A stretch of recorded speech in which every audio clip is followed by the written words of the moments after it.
ആമോസിന്റെ പ്രവചന പുസ്തകം 8-ാമത്തെ അധ്യായം അതിന്റെ 11-ാമത്തെ വാക്യം ഒന്ന് വായിക്കണേ. അപ്പത്തിനായുള്ള വിശപ്പല്ല, വെള്ളത്തിനായുള്ള ദാഹവുമല്ല, യഹോവയുടെ വചനങ്ങളെ കേൾക്കേണ്ടതിനുള്ള വിശപ്പ് തന്നെ ഞാൻ ദേശത്തേക്ക് അയക്കുന്ന നാളുകൾ വരുന്നു എന്ന് യഹോവയായ കർത്താവിന്റെ അരുളപ്പാട്. അപ്പത്തിനായുള്ള വിശപ്പല്ല, വെള്ളത്തിനായുള്ള ദാഹവുമല്ല, യഹോവയുടെ വചനങ്ങളെ കേൾക്കേണ്ടതിനുള്ള വിശപ്പ് തന്നെ ഞാൻ ദേശത്തേക്ക് അയക്കുന്ന നാളുകൾ വരുന്നു എന്ന് യഹോവയായ കർത്താവിന്റെ അരുളപ്പാട്. കർത്താവ് നമ്മളോട് ഈ അധ്യായത്തിൽ നിന്ന് ഈ വാക്യങ്ങൾ കൂടെ സംസാരിക്കട്ടെ. ഞാൻ പ്രധാനമായിട്ട് 8-ാം അധ്യായത്തിന്റെ 11 മുതൽ 14 വരെയുള്ള വാക്യങ്ങളിൽ നിന്നാണ് സംസാരിക്കാൻ താല്പര്യപ്പെടുന്നത്. അതിനു മുന്നേ ഈ അധ്യായത്തിൽ ഇതുവരെ ഉള്ള അധ്യായങ്ങളിൽ പറഞ്ഞ കാര്യങ്ങൾ ഞാൻ 1-2 വാക്കിൽ പറഞ്ഞിട്ട് 8-ാം അധ്യായത്തിലേക്ക് നിങ്ങളുടെ ശ്രദ്ധയെ ഞാൻ ക്ഷണിക്കാൻ ആഗ്രഹിക്കുക. ആമോസിനെ പറ്റി പറയുമ്പോൾ he was not a prophet, താൻ ഒരു പ്രവാചകനായിരുന്നില്ല. ദൈവം തന്നെ വിശേഷമായി തിരഞ്ഞെടുത്ത് പ്രവചന ശുശ്രൂഷയ്ക്കായി ഇസ്രായേലിലേക്ക് അയക്കുകയാണ്. യഹൂദ എന്ന് പറയുന്ന 2 ഗോത്രം അടങ്ങുന്ന രാജ്യത്തിൽ നിന്ന് ദൈവം തിരഞ്ഞെടുത്ത് ഇസ്രായേലിലേക്ക് ദൈവാലോചനയുമായി അയച്ച പ്രവാചകനാണ് ആമോസ്. ആമോസിന്റെ പ്രവചന പുസ്തകത്തിന്റെ ഒരു ടോൺ മനസ്സിലാകാൻ, അതിൻ്റെ ആ സമ്മറി ആയിട്ട് ആ സന്ദേശവും ആ പറയുന്നതിൻ്റെ ഗൗരവം മനസ്സിലാക്കാൻ അതിൻ്റെ 1-ാമത്തെ അധ്യായത്തിന്റെ 2-ാമത്തെ വാക്യം നോക്കിയാൽ മതി. 2-ാമത്തെ വാക്യം ഇങ്ങനെയാണ് പറയുന്നത്: യഹോവ സിയോനിൽ നിന്ന് ഗർജിക്കുന്നു, യെരൂശലേമിൽ നിന്ന് തൻ്റെ നാദം കേൾപ്പിക്കും. ഈ പുസ്തകത്തിൽ കൂടെ പ്രവാചകൻ തുടർന്ന് സംസാരിക്കുന്ന പ്രവാചക ശബ്ദത്തെ അതിന്റെ പ്രാരംഭത്തിൽ തന്നെ പറഞ്ഞിരിക്കുന്നത് ഇതെന്തിന്റെ പോലെയാണ്? സിംഹത്തിന്റെ ഗർജനം പോലെ, ഇടി മുഴക്കം പോലെ, നാദം പോലെ. It's like A thunder, it's like A roar of A lion. ഒരു സിംഹം അതിന്റെ ഇരയെ കാണുമ്പോൾ ഗർജിച്ചുകൊണ്ട് ആ ഇരയെ കടിച്ച് കീറാൻ പാഞ്ഞടുക്കുന്നത് പോലെയാണ് ഈ പുസ്തകത്തിലെ സന്ദേശം എന്നാണ് ആ പ്രാരംഭ വാക്യത്തിൽ നിന്ന് നമ്മൾ മനസ്സിലാക്കേണ്ടത്. ഈ പുസ്തകത്തിന്റെ ഒരു ഔട്ട്ലൈൻ, ഞാൻ 8-ാം അധ്യായത്തിലേക്ക് വരുന്നതിന് മുന്നേ ഒരു ചെറിയൊരു ഔട്ട്ലൈൻ പറഞ്ഞാൽ, ഇതിന്റെ ആദ്യത്തെ 2 അധ്യായങ്ങളിൽ ഇസ്രായേലിന് ചുറ്റുമുള്ള ജാതികളോടുള്ള ദൈവത്തിന്റെ ന്യായവിധി, അവർ ചെയ്ത അതിക്രമങ്ങൾ നിരത്തി അവർക്ക് വരാൻ പോകുന്ന ന്യായവിധിയാണ് 1-2 അധ്യായങ്ങളിൽ കാണുന്നത്. 3 മുതൽ 6 വരെയുള്ള അധ്യായങ്ങളിൽ ഇസ്രായേലിനെ കേന്ദ്രീകരിച്ചുകൊണ്ട് പ്രവാചകൻ ഇപ്പോൾ ചെന്ന് ശുശ്രൂഷിക്കുന്ന ഇസ്രായേൽ രാജ്യത്തെ കേന്ദ്രീകരിച്ചുകൊണ്ട് അവർ ചെയ്ത പാപം, അവരുടെ വീഴ്ച, അവർക്ക് വരാൻ പോകുന്ന ന്യായവിധി എന്നിങ്ങനെയുള്ള കാര്യങ്ങൾ ചേർത്തുള്ള പ്രവാചകന്റെ സന്ദേശം 3, 4, 5, 6 അധ്യായങ്ങളിൽ കാണാം. 7 മുതൽ 8, 9 അവസാനത്തെ 3 അധ്യായങ്ങളിൽ 5 ദർശനങ്ങളാണ്. 5 ദർശനം, പ്രവാചകനെ ദൈവം കാണിച്ച 5 ദർശനങ്ങളാണ് അവസാനത്തെ 3 അധ്യായത്തിൽ കാണുന്നത്. ഇന്ന് നമ്മൾ എടുത്ത 8-ാമത്തെ അധ്യായത്തിൽ നമ്മൾ കാണുന്നത് അതിലെ 4-ാമത്തെ ഒരു ദർശനവും അതിനോടനുബന്ധിച്ചുള്ള ദൈവാലോചനയുമാണ് കാണുന്നത്. 8-ാം അധ്യായത്തിലേക്ക് നമുക്ക് കടന്നു വരാം. 4-ാമത്തെ പ്രവാചകൻ കണ്ട ദർശനം 8-ാം അധ്യായത്തിന്റെ 1ഉം 2ഉം വാക്യം ഒന്ന് വായിക്കണം. യഹോവയായ കർത്താവ് എനിക്ക് ഒരു കുട്ട പഴുത്ത പഴം കാണിച്ചു തന്നു. ആമോസേ, നീ എന്ത് കാണുന്നു എന്ന് അവൻ ചോദിച്ചതിന്, ഒരു കുട്ട പഴുത്ത പഴം എന്ന് ഞാൻ പറഞ്ഞു. യഹോവ എന്നോട് അരുളി ചെയ്തത്, എൻ്റെ ജനമായ ഇസ്രായേലിന് പഴുപ്പ് വന്നിരിക്കുന്നു, ഞാൻ ഇനി അവരെ ശിക്ഷിക്കാതെ വിടുകയില്ല. എൻ്റെ ജനമായ ഇസ്രായേലിന് പഴുപ്പ് വന്നിരിക്കുന്നു, ഞാൻ ഇനി അവരെ ശിക്ഷിക്കാതെ വിടുകയില്ല. 4-ാമത്തെ ദർശനം ഇതാണ്. പ്രവാചകനെ ദൈവം പഴുത്ത പഴം കാണിക്കുകയാണ്. പ്രവാചകനോട് ചോദിച്ചു, നീ എന്തോ കാണുന്നേ? ഒരു കൊട്ട പഴുത്ത പഴം. പഴം പഴുത്ത് കഴിയുമ്പോൾ മരത്തിൽ നിന്ന് പറിച്ചു മാറ്റുന്നത് പോലെ ഇസ്രായേലിനെ പറിച്ചു മാറ്റാൻ സമയമായി, ഞാൻ ഇനി ശിക്ഷിക്കാതെ അവരെ വിടത്തില്ലെന്നുള്ള ശക്തമായ ന്യായവിധിയുടെ ദൂതാണ് 8-ാം അധ്യായം തുടങ്ങുന്നത്. 8-ാം അധ്യായത്തിൽ നിന്നുകൊണ്ട് ഇതിന്റെ തുടർച്ചയായിട്ടാണ് ഈ 11 മുതലുള്ള വാക്യത്തിൽ നിന്നുകൊണ്ട് ദൈവവചനത്തിന്റെ പ്രാധാന്യവും അതില്ലാതെ പോയാൽ കടന്നു വരാൻ സാധ്യതയുള്ള ക്ഷാമത്തെ പറ്റിയാണ് ഞാൻ പറയാൻ ആഗ്രഹിക്കുന്നത്. 8-ാം അധ്യായത്തിന്റെ 11-ാമത്തെ വാക്യത്തിലേക്ക് നമുക്ക് നമ്മുടെ ശ്രദ്ധയെ കേന്ദ്രീകരിക്കാം. 11-ാമത്തെ വാക്യം ഞാൻ ഒന്നുകൂടെ വായിക്കുന്നു. അപ്പത്തിനുള്ള വിശപ്പല്ല, വെള്ളത്തിനുള്ള ദാഹമല്ല, യഹോവയുടെ വചനം കേൾക്കേണ്ടതിനുള്ള വിശപ്പ് തന്നെ. ഇവിടെ പ്രാരംഭത്തിൽ ഞാൻ പറയുന്ന കാര്യം നിങ്ങളൊന്ന് ശ്രദ്ധിക്കുക. ഈ ഒരു മനുഷ്യന് ജീവിക്കാൻ ആഹാരത്തിന്റെ ആവശ്യമുണ്ട്. ആഹാരം ദീർഘനാളുകൾ കഴിക്കാതിരുന്നാൽ അത് ആരോഗ്യത്തെ ബാധിക്കുമെന്ന് മാത്രമല്ല, അത് എവിടെ ചെന്ന് അവസാനിക്കും? ജീവൻ പോലും നിലനിർത്താൻ പറ്റാത്തൊരു നിലയിലേക്ക് ചെന്നെത്തും. ഈ 8-ാം അധ്യായത്തിന്റെ 11-ാമത്തെ വാക്യത്തിൽ പ്രവാചകനിലൂടെ ദൈവം നടത്തുന്ന കമ്പാരിസൺ നമ്മൾ പഠിക്കണം. ദൈവവചനമാണ് നമ്മുടെ ആത്മീക മനുഷ്യന് എന്ത് നൽകുന്നത്? ജീവൻ പകരുന്നു. It's A direct comparison with food and water. ഇസ്രായേലിനെ സംബന്ധിച്ചിടത്തോളം അവർക്ക് ന്യായപ്രമാണമുണ്ട്, പ്രവാചകന്മാരുടെ വാക്കുകളുണ്ട്. അതിൽ കൂടെയാണ് ഇവർക്ക് ജീവനും ഇവർക്ക് വളർച്ചയും ഒക്കെ ഉണ്ടാകുന്നതെന്ന് പറയാം. അപ്പൊ നമുക്ക് അതിൽ നിന്ന് പഠിക്കാനുള്ള കാര്യം നമുക്കും അത് തന്നെയാണ്. പുതിയ നിയമത്തിൽ ഇതേ കാര്യം തന്നെ പറഞ്ഞിരിക്കുന്ന പല വാക്യങ്ങളുണ്ട്. നമ്മുടെ ആത്മീക വളർച്ചയ്ക്കും ആത്മീക ജീവൻ നിലനിർത്താൻ ഏറ്റവും പ്രധാനപ്പെട്ടത് എന്തുവാ? എല്ലാവരും ഒന്ന് പറഞ്ഞേ. സ്തോത്രം. ഏറ്റവും ആവശ്യം ദൈവത്തിന്റെ വചന. വാക്യങ്ങൾ ഞാൻ പറയാം. പത്രോസിന്റെ ലേഖനത്തിൽ പത്രോസ് പറയുന്ന ഒരു ഭാഗമുണ്ട്. ഇപ്പോൾ ജനിച്ച ശിശുക്കളെ പോലെ വചനമെന്ന മായമില്ലാത്ത പാല് കുടിക്കാൻ വാഞ്ചിക്കുവിൻ. യേശു കർത്താവിനെ പരീക്ഷിക്കുന്ന സമയത്ത് യേശു പറഞ്ഞൊരു കാര്യമുണ്ട്. മനുഷ്യൻ അപ്പം കൊണ്ട് മാത്രമല്ല, ദൈവത്തിന്റെ വായിൽ കൂടി വരുന്ന സകല വചനം കൊണ്ടും ജീവിക്കുന്നു. ഞാൻ ഈ പറഞ്ഞ വാക്യങ്ങൾ ഒരു പോസിറ്റീവ് സെൻസിലാണെങ്കിലും പഴയ നിയമത്തിൽ പറഞ്ഞിരിക്കുന്നത് ഇത് വളരെ നെഗറ്റീവായിട്ടും ഒരു ന്യായവിധിയായിട്ടാണ് പറഞ്ഞിരിക്കുന്നത്. ഞാൻ ഇന്ന് ആ ഒരു ലൈനിലാണ് ഇത് പറയാൻ ആഗ്രഹിക്കുന്നത്. ഈ വാക്യങ്ങളുടെ ഒരു എക്സ്പോസിഷനാണ് ഞാൻ പറയുന്നത്. 8-ന്റെ 11-ാമത്തെ വാക്യം ജനത്തോടുള്ള ദൈവത്തിന്റെ ന്യായവിധിയാണ്. ക്ഷാമം വരുന്നുണ്ട്, ഒരു ക്ഷാമം വരുന്നുണ്ട്. ഈ 8-ാം അധ്യായത്തിലേക്ക് വരുന്നതിന് മുന്നേ ഞാൻ പറഞ്ഞു 2 അല്ലെങ്കിൽ 3-ാമത്തെ അധ്യായം തൊട്ട് ഇസ്രായേലിന് വരുന്ന ന്യായവിധി ഓരോന്നായിട്ട് പറഞ്ഞിട്ടുണ്ട്. 3-ാമത്തെ അധ്യായത്തിൽ വാക്യം എടുക്കണ്ട, ഞാൻ പറയുന്ന വാക്യം മാത്രം വായിച്ചാൽ മതി, നിങ്ങളൊന്ന് ശ്രദ്ധിച്ചാൽ മതി.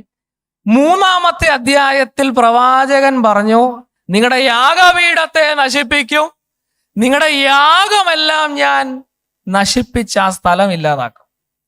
4-ാമത്തെ അധ്യായം നമ്മൾ ഇതിനു മുമ്പ് വിശാലമായ ഒരു പഠനം നടത്തിയിട്ടുണ്ട്. 4-ാം അധ്യായത്തിൽ ഒന്നിനു പുറകെ ഒന്നായിട്ട് ദൈവം അവരുടെ ഇടയിൽ ഡിസിപ്ലിന് വേണ്ടി, അവരെ ശിക്ഷിക്കാൻ വേണ്ടി, അവരുടെ ശ്രദ്ധയെ പിടിച്ചു പറ്റാൻ വേണ്ടി ദൈവം പല കാര്യം ചെയ്തു. 4-ന്റെ 6-ാം വാക്യത്തിൽ പറയുന്നത്, നിങ്ങളുടെ ചില പട്ടണങ്ങളിൽ അപ്പത്തിന് വേണ്ടിയുള്ള വിശപ്പ്. ഇംഗ്ലീഷിൽ ഉപയോഗിച്ചിരിക്കുന്ന വാക്ക് ഇങ്ങനെയാണ്, എംപ്റ്റി സ്റ്റൊമക്ക്. കഴിക്കാൻ ആവശ്യത്തിന് അപ്പമില്ലാത്ത സാഹചര്യം നിങ്ങളുടെ ചില പട്ടണങ്ങളിൽ ഉണ്ടായി. അപ്പൊ ദൈവം ചിന്തിച്ചു, അപ്പത്തിന്റെ ക്ഷാമം വരുമ്പോ ജനമെല്ലാം എന്തോ ചെയ്യും? എങ്കിലേക്ക് തിരിഞ്ഞു വരുമെന്ന് ഓർത്തു. പക്ഷെ അവിടെ എഴുതിയേക്ക്, എന്നിട്ട് അവർ എന്നോട്. അപ്പത്തിന്റെ ക്ഷാമം കഴിഞ്ഞ് ചില പട്ടണങ്ങളിൽ വെള്ളമില്ലാതെ വന്നു. ഒരു പട്ടണത്തിൽ മഴയുണ്ട്, അതിന്റെ തൊട്ടടുത്ത പട്ടണത്തിൽ മഴയില്ല. ഒരു കണ്ടത്തിൽ മഴ പെയ്യുന്നു, നല്ല കൃഷി, അതിന്റെ തൊട്ടടുത്ത കണ്ടത്തിൽ മഴയില്ല. അപ്പൊ ദൈവം ചിന്തിച്ചു, ഇത് കാണുമ്പോൾ ഇവർക്ക് മനസ്സിലാവും ദൈവം എന്തോ ഞങ്ങളോട് പറയാൻ ശ്രമിക്കുന്നുണ്ട്. ഇവര് തിരിയുമെന്ന് ഓർത്തു. ഇവര് തിരിഞ്ഞില്ല. ദൈവം അതിന്റെ ശേഷവും പറയുന്നു, എന്നിട്ടും ഇവർ തിരിഞ്ഞില്ല. താഴോട്ട് വായിക്കണം. അവരുടെ ഇടയിൽ രോഗമുണ്ടായി, മഹാമാരി ഉണ്ടായി, യുദ്ധത്തിൽ ജനം തോറ്റോടി, എന്നിട്ടൊന്നും ജനം തിരിഞ്ഞില്ല. 4-ാം അധ്യായം അവിടെ കഴിഞ്ഞു. 5-ാമത്തെ അധ്യായം അതിനേക്കാളും ഒരു പടിയുടെ മുന്നോട്ട് ചെന്ന് ദൈവത്തിന്റെ ന്യായവിധി പ്രവാചകൻ പറയാ. അത് ഞാൻ ഒരിക്കൽ ഇവിടെ പറഞ്ഞിട്ടുണ്ട്, നിങ്ങൾക്ക് ഓർമ്മയുണ്ടോന്ന് അറിയത്തില്ല. 5-ാം അധ്യായത്തിൽ രസകരമായ ഒരു സംഭവമാണ്. എന്ന് പറഞ്ഞാല് ജീവനോടിരിക്കുന്ന ജനത്തിന്റെ ശവടക്ക് നടത്തി. അവരടിച്ചു പൊളിച്ച് ആർഭാടമായി സുഖിച്ച് ജീവിക്കുമ്പോൾ പ്രവാചകൻ പറയാ, നിങ്ങളുടെ ശവടക്കിന്റെ പാട്ട് ഞാൻ ഇപ്പോൾ പാടാം. ഇസ്രായേൽ കന്യക വീണിരിക്കുന്നു, അവൾ ഇനി എഴുന്നേൽക്കത്തില്ല, തെരുവിലെല്ലാം ശവങ്ങൾ കിടക്കുന്നു. അതിനകത്തിൽ ഒരു പ്രയോഗം ഞാൻ എപ്പോഴും പറയുന്നതാണ്, ഞാൻ വീണ്ടും ആവർത്തിക്കുക. അവിടുത്തെ ഒരു പ്രശ്നം എന്തുവാണെന്നറിയാമോ?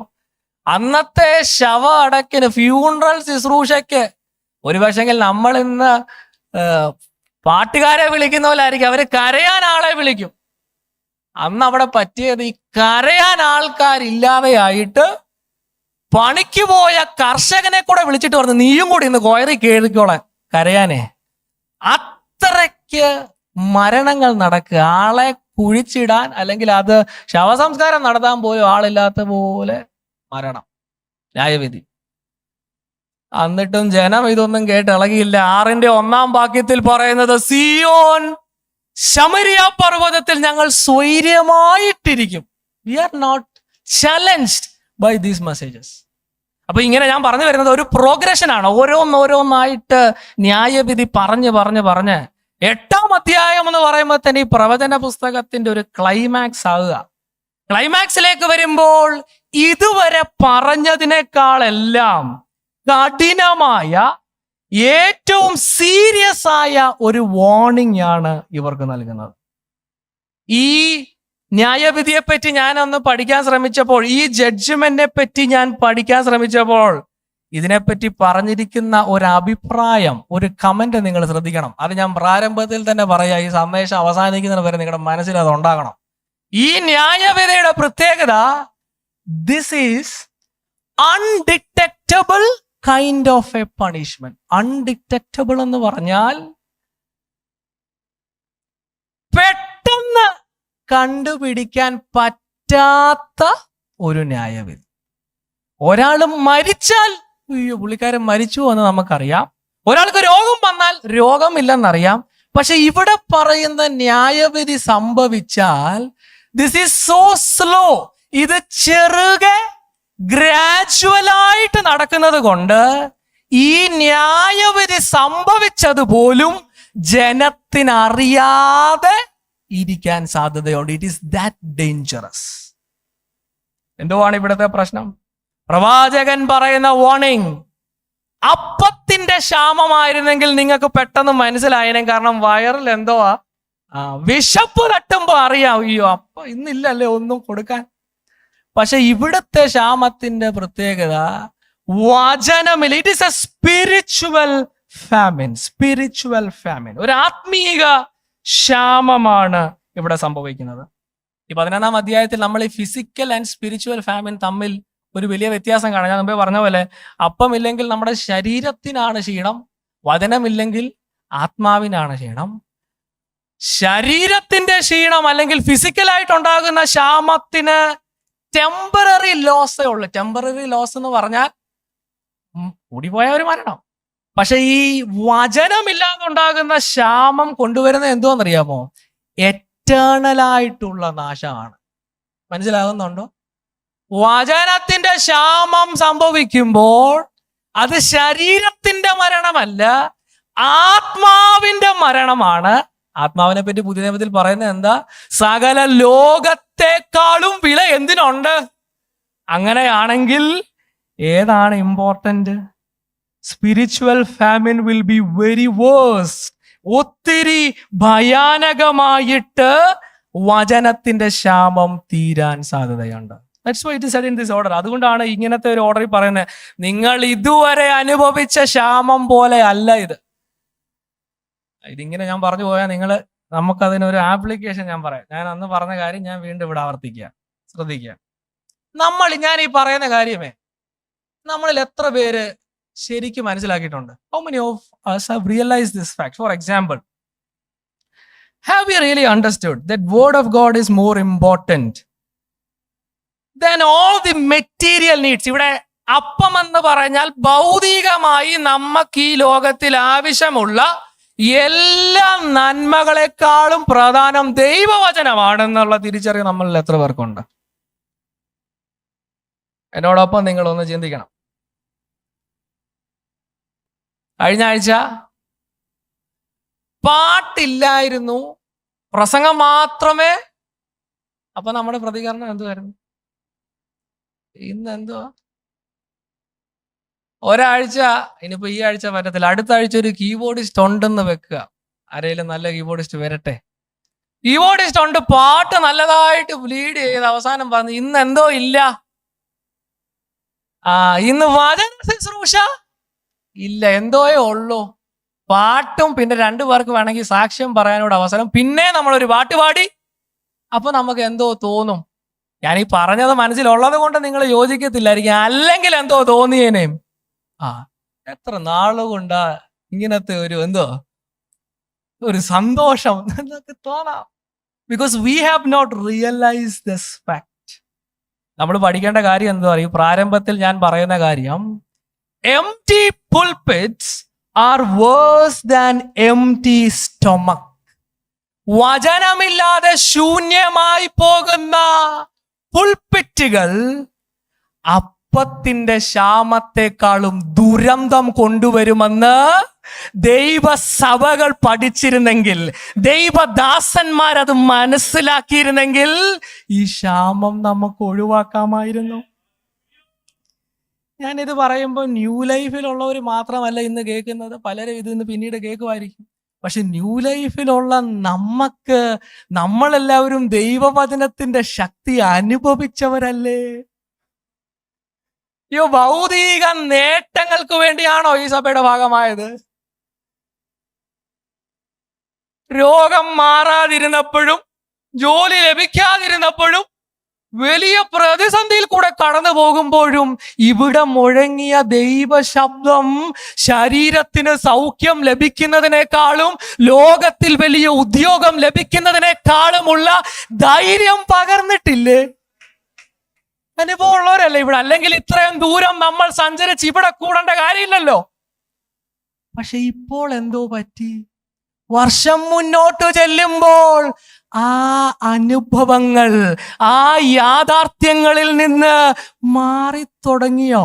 പൗലോസിന്റെ ഭാഷയിൽ പറഞ്ഞാൽ, ക്രൂശിക്കപ്പെട്ട ക്രിസ്തുവിനെ വരച്ച് കാണിച്ചിരിക്കെ നിങ്ങളെ ശുഭ്രം ചെയ്ത് മയക്കിയതാരാ? Who said you there is something more than this? ദൈവം അവിടുത്തെ വചനത്തിൽ കൂടെ സംസാരിക്കുന്നതിനേക്കാളും ശ്രേഷ്ഠമേറിയത് എന്താ ഉള്ളേ? Nothing more than the voice of God. Let us not be fooled. എന്നത് വീണ്ടും ആവർത്തിക്കുകയാണ്. ദൈവവചനമില്ലെങ്കിൽ ജീവനില്ല, ദൈവവചനമില്ലെങ്കിൽ വളർച്ചയില്ല. ഞാൻ ഒരു കാര്യം കൂടെ ചേർത്ത് പറയാണ്, ഞാൻ അന്ന് പറഞ്ഞത് തന്നെയാണ്, വീണ്ടും ആവർത്തിക്കുന്നു.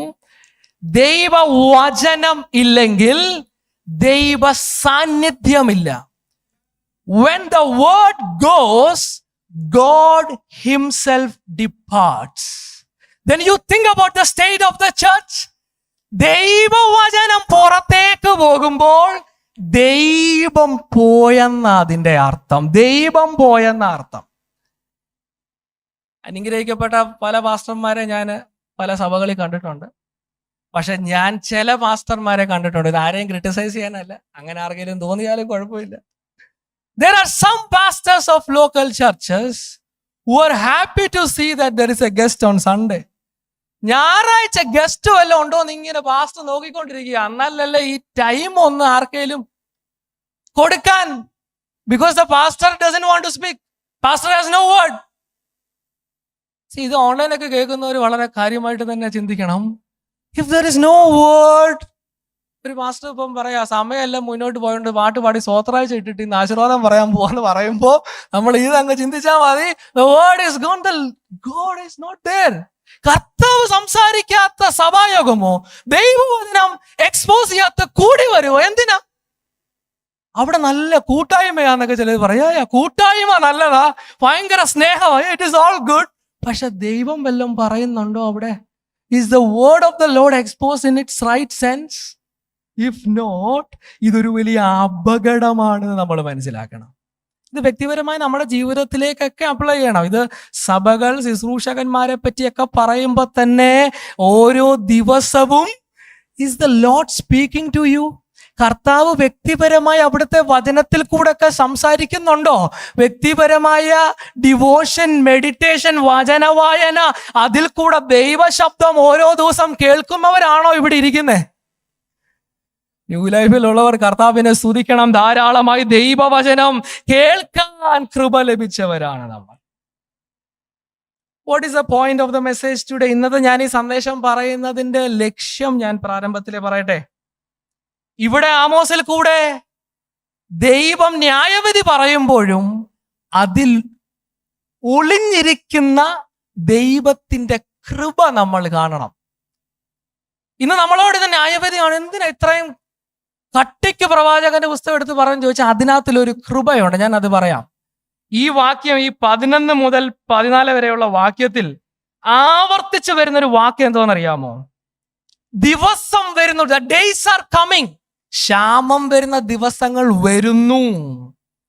ആ ദിവസത്തിൽ, അന്നാളിൽ എന്ന് പറഞ്ഞാല് പ്രവാചകൻ മുൻകൂട്ടി ജനത്തോട് പറയാ, നിങ്ങൾ ഈ പോക്ക് പോയാൽ ഭാവിയിൽ എന്തോ വരും, ക്ഷാമം വരും. അങ്ങനെയാണെങ്കിൽ ഭാവിയിൽ അത് വരാതിരിക്കാൻ, ക്രമീകരിക്കാൻ വേണ്ടി ദൈവം കൃപ തോന്നി ഇവർക്ക് മുന്നറിയിപ്പ് നൽകുക.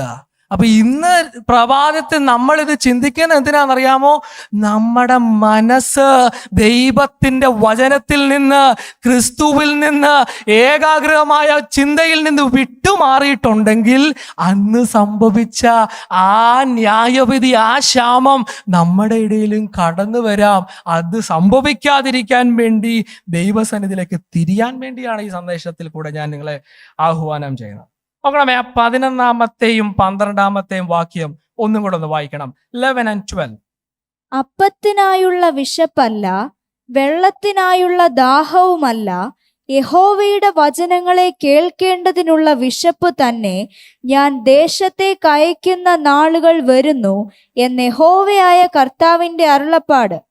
അന്ന് അവർ സമുദ്രം മുതൽ സമുദ്രം വരെയും വടക്ക് മുതൽ കിഴക്ക് വരെയും ഉഴന്നു ചെന്ന് യഹോവയുടെ വചനം അന്വേഷിച്ച് അലഞ്ഞു നടക്കും, കണ്ടുകിട്ടുകയില്ലാതാനും.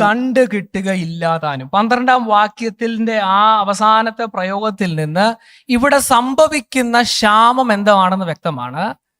There is no word of God. ദൈവ വചനം ഇല്ല. പക്ഷെ ഈ 11-ാം വാക്യത്തിലെ ഒരു വാക്ക് നിങ്ങൾ ശ്രദ്ധിക്കണം. യഹോവയുടെ വചനങ്ങളെ കേൾക്കേണ്ടതിനുള്ള വിശപ്പ്.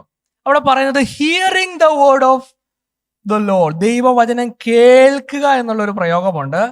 ഞാൻ പറഞ്ഞു വരുന്ന കാര്യം, ആ ജനത്തോട് പ്രവാചകൻ സൂചിപ്പിക്കുന്ന കാര്യം ഇതാണ്: ഇങ്ങനെ ഒരു ക്ഷാമം വരാൻ ഉള്ള കാരണം നിങ്ങൾ കേട്ടതെന്തോ ആയില്ല, ശരിയായില്ല. The way you listened was not right.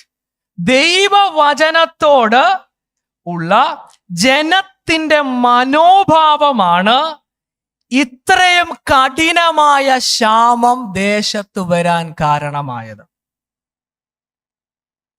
ദൈവം വളരെ ശക്തമായ ഒരു വാർണിംഗ്, ഒരു ജഡ്ജ്മെന്റ് അവരോട് പറയുമ്പോൾ അതിന്റെ കാരണക്കാര് ദൈവം വചനം മാറ്റിയത് എന്തിനാന്നുള്ള ചോദ്യമല്ല, മറിച്ച് യു ഡിഡ്ന്റ് ലിസൺ റൈറ്റ്. നിങ്ങൾ കേട്ടില്ല ശരിക്ക്.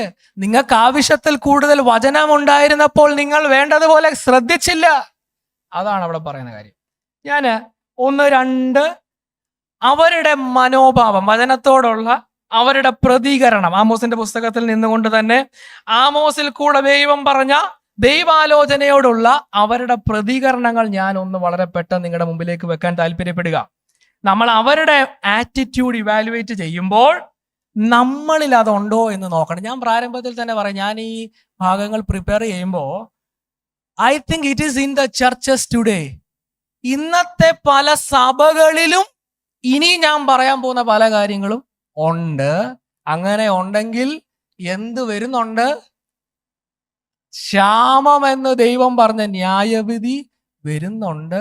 വന്നിട്ടുണ്ടോ എന്ന് കൂടി നമ്മൾ ഈ വചനപ്രകാരം നമ്മളെ ഒന്ന് ഇവാലുവേറ്റ് ചെയ്യാം. നോക്കിക്കേ, 1-ാമത്തെ അവരുടെ മനോഭാവം, 2-ാമത്തെ അധ്യായം 11-12 വാക്യം, ചാപ്റ്റർ 2 വേഴ്സസ് 11 and 12. ഞാൻ നിങ്ങളുടെ പുത്രന്മാരിൽ ചിലരെ പ്രവാചകന്മാരായും നിങ്ങളുടെ യൗവനക്കാരിൽ ചിലരെ വ്രതസ്ഥന്മാരായും എഴുന്നേൽപ്പിച്ചു. അങ്ങനെ തന്നെ അല്ലയോ ഇസ്രായേൽ മക്കളെ എന്ന് യഹോവയുടെ അരുളപ്പാട്.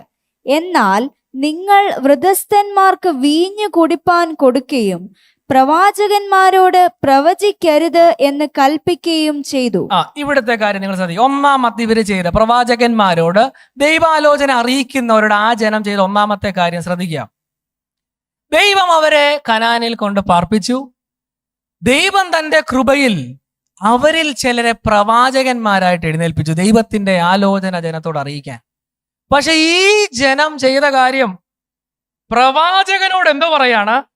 പ്രവചിക്കരുതെന്ന് കൽപ്പിക്കുകയും ചെയ്ത ആ വാക്ക് കണ്ടോ?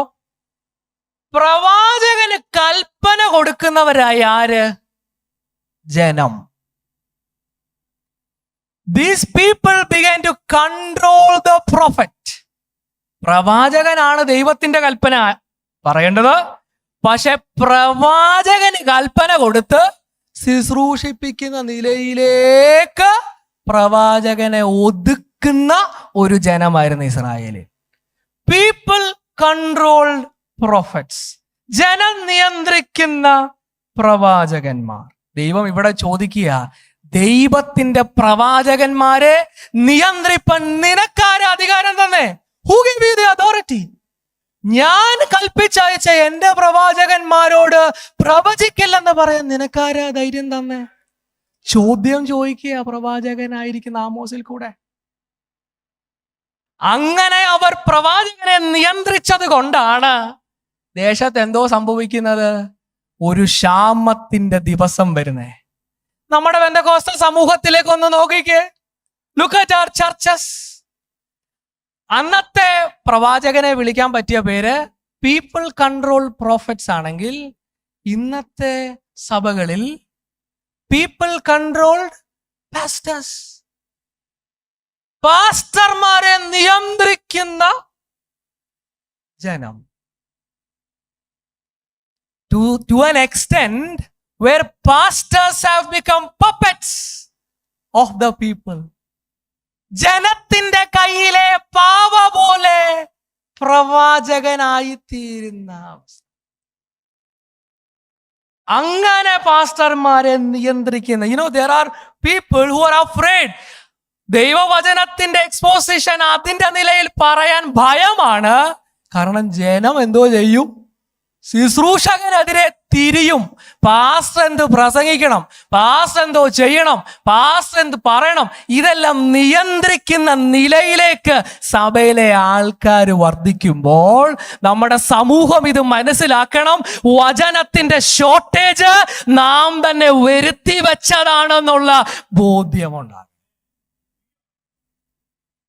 The first attitude of the people is that they are controlling, they are commanding the prophet. അവരാണ് കൽപ്പിക്കുന്നത്, അവരാണ് നിയന്ത്രിക്കുന്നത്. പ്രവാചകൻ എന്തോ പറയണം. രണ്ടാമത്തെ നോക്കണം, ഇതിനോട് ചേർന്ന് കിടക്കുന്ന ഇതിന്റെ മറ്റൊരു എക്സ്ട്രീം. 7-ാമത്തെ അധ്യായം 12-13 വാക്യം. Chapter 7 verses 11 and 12. യൊരോബെയാം വാൾ കൊണ്ട് മരിക്കും, ഇസ്രായേൽ 7:12. എന്നാൽ ആമോസിനോട് അമസ്യാവ്, എടോ ദർശക, യഹൂദാദേശത്തിലേക്ക് ഓടിപ്പോയിക്കൊള്ളുക, അവിടെ പ്രവചിച്ച് അഹോവൃത്തി കഴിച്ചുകൊള്ളുക. ബേഥേലിലോ ഇനി പ്രവചിക്കരുത്, അത് രാജാവിന്റെ വിശുദ്ധ മന്ദിരവും രാജധാനിയുമല്ലോ എന്ന് പറഞ്ഞു. ഈ സംഭവം നടക്കുന്നത് ബേഥേലാണ്. ബേഥേലിനെ പറ്റി പറഞ്ഞിട്ടുണ്ട്, രാജാവിന്റെ വിശുദ്ധ മന്ദിരമുള്ള, രാജധാനിയുള്ള, റോയൽ പ്രീസ്റ്റ്ഹുഡ്, റോയൽ പ്രോഫറ്റ്സ് ഒക്കെ നിന്ന് പ്രവചിക്കുന്ന സ്ഥലം. അവിടെ ആമോസ് ദൈവാലോചനയുമായിട്ട് ചെന്ന് പ്രവചിച്ചപ്പോൾ അതിനെ ദൈവം ന്യായം വിധിക്കുമെന്ന് ശരിയായ ദൈവാലോചന അറിയിച്ചപ്പോൾ അവിടുത്തെ സ്ഥലം പുരോഹിതൻ അപ്പൊ പറഞ്ഞു, ഇവിടെ നിന്റെ ദൂത് വേണ്ട, you don't professor here, you get out. എടോ പ്രവാചക, ഇറങ്ങി പൊക്കോണം, നിന്റെ ദൂത് ഇവിടെ വേണ്ടെന്ന് പറഞ്ഞ് യഥാർത്ഥ പ്രവാചകനെ എന്തോ ചെയ്യുക? പുറത്താക്കുക. They are avoiding the prophet. രണ്ടാമത്തത് എന്തോന്നറിയോ? പ്രവാചകനെ എന്തോ ചെയ്യുക? പുറത്താക്കുക. ഒന്നാമത്തത് എന്തുവായിരുന്നു? പ്രവാചകനെ സ്വാധീനിക്കുകയായിരുന്നു. പ്രവാചകനെ സ്വാധീനിച്ചതിൽ നിന്ന് രണ്ടാമത്തെ ഇവരുടെ മനോഭാവം പ്രവാചകനെ പുറത്താക്കുക എന്ന് പറഞ്ഞാലുണ്ടല്ലോ. ഈ രണ്ട് കാര്യത്തിൽ നിന്ന് പറഞ്ഞാല് രണ്ട് കൂട്ടത്തിലുള്ള മാസ്റ്റർമാരുണ്ട്. പൊതുവെ ഞങ്ങൾ ഉൾപ്പെടെ, എല്ലാവരും ഉൾപ്പെടെ. ഒരു കാറ്റഗറി അവര് കീഴ്പ്പെടും, സ്വാധീനിക്കാൻ വന്നാൽ ഇങ്ങനെ മതി എന്ന് പറഞ്ഞാൽ എന്നാ അങ്ങനെ മതി, അല്ല അങ്ങനെ വേണം, എന്നാ അങ്ങനെ വേണം. Without any stand they will submit. അങ്ങനെയാണെങ്കിൽ അവർ കൺട്രോൾ ചെയ്ത് കൊണ്ട് നടക്കും. പക്ഷെ വഴങ്ങാത്തവരുണ്ട്, അവരെ എന്തോ ചെയ്യും? അവരെ പുറത്താക്കും. You don't prophesy here, you get out. എന്തോ മനസ്സിലായെന്നറിയോ? What has happened to your community? കുറെ പേരെ സ്വാധീനിച്ച് ഇഷ്ടമനുസരിച്ച് തുള്ളാൻ വേഷം കെട്ടി നിർത്തി മറ്റു പലരെ പുറത്താക്കിയപ്പോൾ സഭകൾക്കകത്തേക്ക് സഭയെ വിഴുങ്ങിക്കളയുന്ന വചനത്തിന്റെ ക്ഷാമം വന്നത് തിരിച്ചറിയാതെ പോയി. You look at the attitude of the people. ആ ജനം ചെയ്ത കാര്യം തന്നെ അല്ലേ ഇന്നും സഭകളിൽ, ഇന്നും പെന്തക്കോസ്റ്റ് കൂട്ടായ്മകളിൽ കാണുന്നത്? By avoiding some, by controlling others, there is a big famine. മൂന്നാമത്തെ കാര്യം, 5-ാമത്തെ അധ്യായത്തിലേക്ക് വരാം. 5-ാമത്തെ അധ്യായത്തിന്റെ 21-ാമത്തെ വാക്യം, 5:21. നിങ്ങളുടെ ഉത്സവങ്ങളെ ഞാൻ ദ്വേഷിച്ചു നിരസിക്കുന്നു, നിങ്ങളുടെ സഭായോഗങ്ങളിൽ എനിക്ക് പ്രസാദമില്ല. വായിച്ചോ. നിങ്ങൾ എനിക്ക് ഹോമയാഗങ്ങളും ഭോജനയാഗങ്ങളും അർപ്പിച്ചാലും ഞാൻ പ്രസാദിക്കയില്ല. തടിച്ച മൃഗങ്ങൾ കൊണ്ടുള്ള നിങ്ങളുടെ സമാധാന യാഗങ്ങളെ ഞാൻ കടാക്ഷിക്കയില്ല. നിന്റെ പാട്ടുകളുടെ സ്വരം എന്റെ മുൻപിൽ നിന്ന് നീക്കുക, നിന്റെ വീണാനാദം ഞാൻ കേൾക്കയില്ല. മതി. ശ്രദ്ധിക്കണം, മൂന്നാമത്തെ ഇവരുടെ മനോഭാവം. ഇവരുടെ ഇടയിൽ എല്ലാ ആത്മീക കാര്യങ്ങൾ, ചടങ്ങുകൾ കൃത്യമായിട്ട് നടക്കുന്നുണ്ട്. ഉത്സവമുണ്ട്, സഭായോഗമുണ്ട്, ഹോമയാഗം, ഭോജനയാഗം, സമാധാനയാഗം, തടിച്ച മൃഗങ്ങളെ കൊണ്ടുള്ള യാഗം, പാട്ടുണ്ട്. നമ്മുടെ കൂട്ടല്ല, അവർക്ക് പാട്ടുണ്ട്, അവർക്ക് വീണാനാദമുണ്ട്, എല്ലാം കൃത്യമായിട്ട് നടക്കുന്നുണ്ട്. പക്ഷെ ഇതെല്ലാം നടക്കുമ്പോൾ ഇവർക്ക് എന്തിനു മാത്രം താല്പര്യമില്ല? പ്രവാചകനിൽ കൂടെയുള്ള ദൈവവചനം മാത്രം കേൾക്കാൻ മനസ്സില്ല. മൂന്നാമത്തെ കാര്യമാണ് ഞാൻ പറഞ്ഞത്. Every spiritual activities without God's word. ദൈവവചനമില്ലാതെ എല്ലാ ചടങ്ങുകളും കൃത്യം നടത്തുന്ന ഒരു രീതിയായിരുന്നു അന്ന് അവിടെ. നമ്മളെ ദൈവമക്കൾ ഇവിടെ ഞാനിത് പറയുമ്പോൾ തിരിച്ചറിയണം, കൂട്ടായ്മയുടെ പ്രധാന ലക്ഷ്യം, സഭായോഗം ഞായറാഴ്ച കൂടുന്നതാകട്ടെ, കോട്ടേജ് മീറ്റിംഗ്സ് ആകട്ടെ, any meeting, the main emphasis, the purpose, അതിന്റെ ഉദ്ദേശം എന്തുവാന്ന് ചോദിച്ചാൽ ദൈവത്തിന്റെ ആലോചന ദൈവവചനത്തിൽ കൂടെ കൃത്യം പറഞ്ഞ് ജനത്തെ അതിന്റെ അനുസരണത്തിലേക്ക് വിളിക്കുന്നതാ. കുറച്ചുള്ള ഒരു പരിപാടി നമുക്കില്ല. That is the only purpose of the gathering. ഞാനിത് പറയുമ്പോൾ നമ്മളെ തന്നെ ഒന്ന് ഇവാലുവേറ്റ് ചെയ്യണം. എന്തോ ഇവാലുവേറ്റ് ചെയ്യേണ്ടതെന്ന് അറിയോ? When we go for a service, ഇന്നിപ്പം ഞായറാഴ്ച രാവിലെ സഭായോഗത്തിന് ഇവിടെ വന്നതാണല്ലോ, എന്തിനാണ് വന്നതെന്ന് നാം നമ്മളോട് തന്നെ ചോദിക്കണം. ബുധനാഴ്ച കോട്ടേജ് മീറ്റിംഗ്, വ്യാഴാഴ്ച കോട്ടേജിന്, why have you come? ഇന്ന് എന്തിനാ ഇവിടെ വന്നേ? അടുത്തിരിക്കുന്ന ആൾ ഉറങ്ങുവാണെങ്കിൽ അവരെ വിളിച്ച് ചോദിക്കുക, എന്തിനാണ് ഇന്ന് വന്നേന്ന്. See, I seriously don't understand when നമ്മൾ അറിയാതെ ഒരാഴ്ച, പക്ഷെ സ്ഥിരമായിട്ട് നമ്മൾ ദൈവവചന ശുശ്രൂഷയെ അവഗണിച്ചാൽ for what did we come then? Let us get very serious, very serious. ഉറങ്ങി ഉഴപ്പി ഇതിനകത്തിലൊന്നും കാര്യമില്ലെന്നുള്ള നിലയിൽ ഇരുന്നാൽ, ദൈവം ചരിത്രത്തിൽ അങ്ങനെ ചെയ്തെങ്കിൽ നമ്മളോട് ചെയ്യത്തില്ലെന്ന് എന്തുകൊണ്ടാ തോന്നുന്നത്? Why do you think the Lord will spare us? Our attitude to God's word, ദൈവവചനത്തോടുള്ള നമ്മുടെ മനോഭാവം എങ്ങനെയിരിക്കും? ഈ അധ്യായത്തിൽ 8-ാം അധ്യായത്തിൽ ക്ഷാമം വരുമെന്ന് പറയുമ്പോൾ അതിന്റെ തൊട്ടടുത്ത ഒരു പ്രയോഗമുണ്ട്. ആ ടെക്സ്റ്റിൽ തന്നെ അതിന്റെ മേളിൽ പറഞ്ഞിരിക്കുന്ന ഒരു കാര്യം ഞാൻ കാണിച്ചിട്ട് മുന്നോട്ട് പോവാം.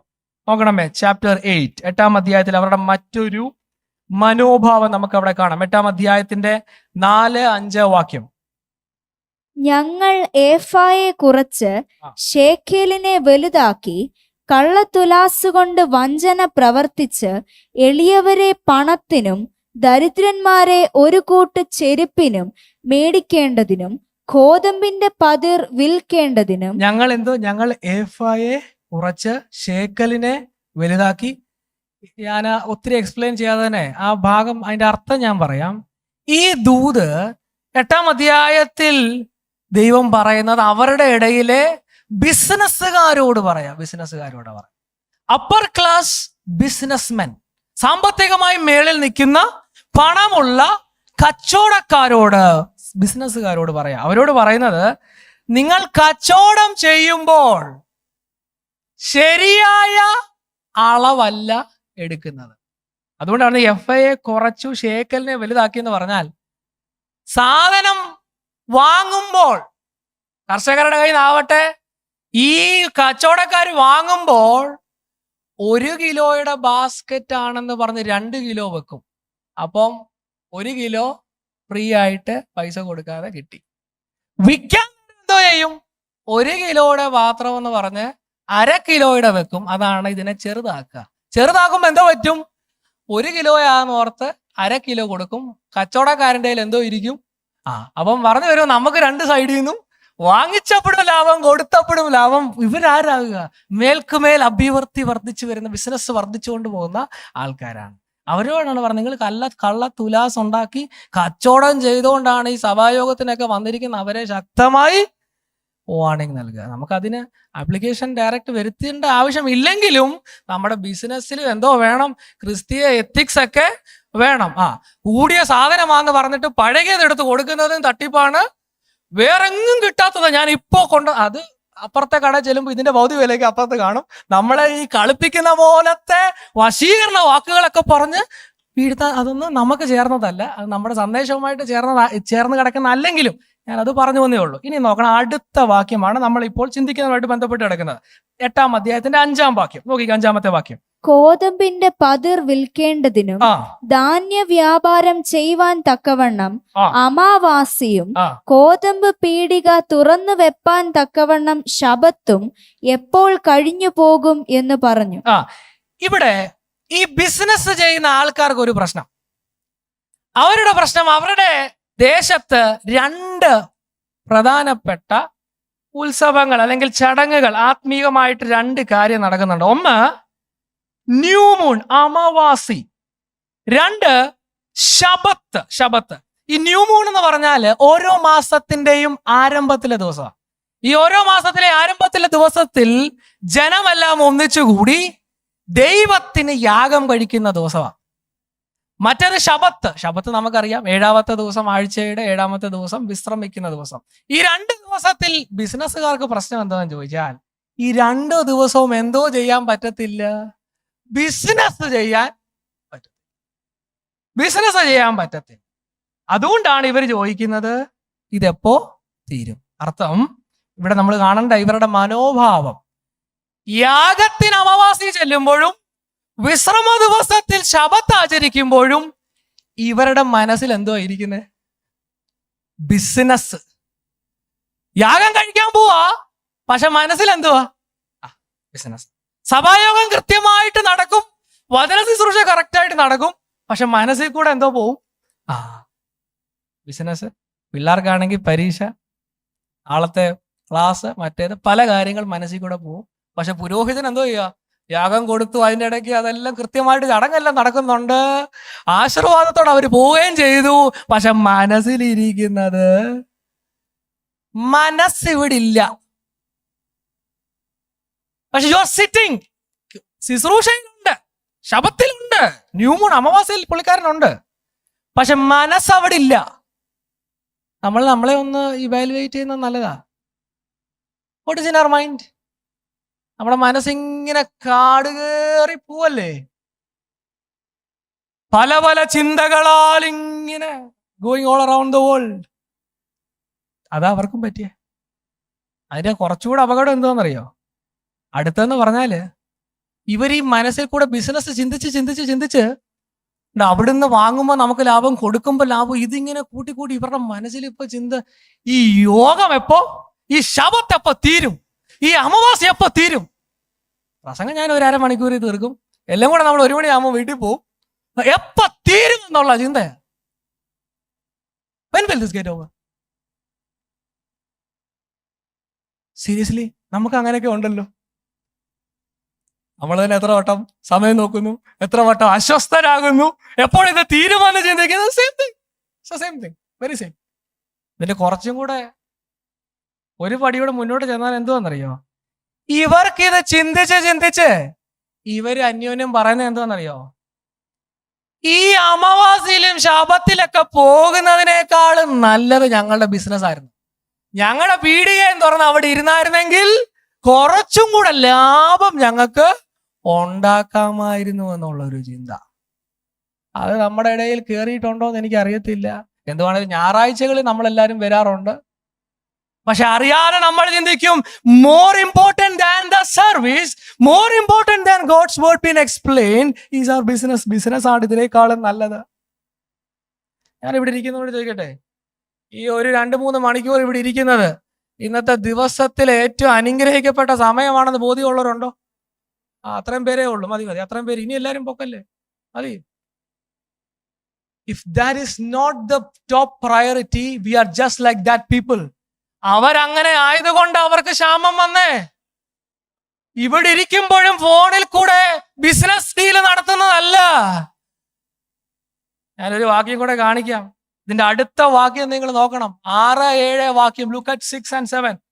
ദരിദ്രന്മാരെ വിഴുങ്ങുവാനും ദേശത്തിലെ സാധുക്കളെ ഇല്ലാതാക്കുവാനും പോകുന്നവരെ ഇത് കേൾപ്പീൻ. ഞാൻ അവരുടെ പ്രവർത്തികളിൽ യാതൊന്നും ഒരു നാളും മറക്കയില്ല എന്ന് യഹോവ. കേട്ടോ, പ്രവാചകനിൽ കൂടെ പറയാ.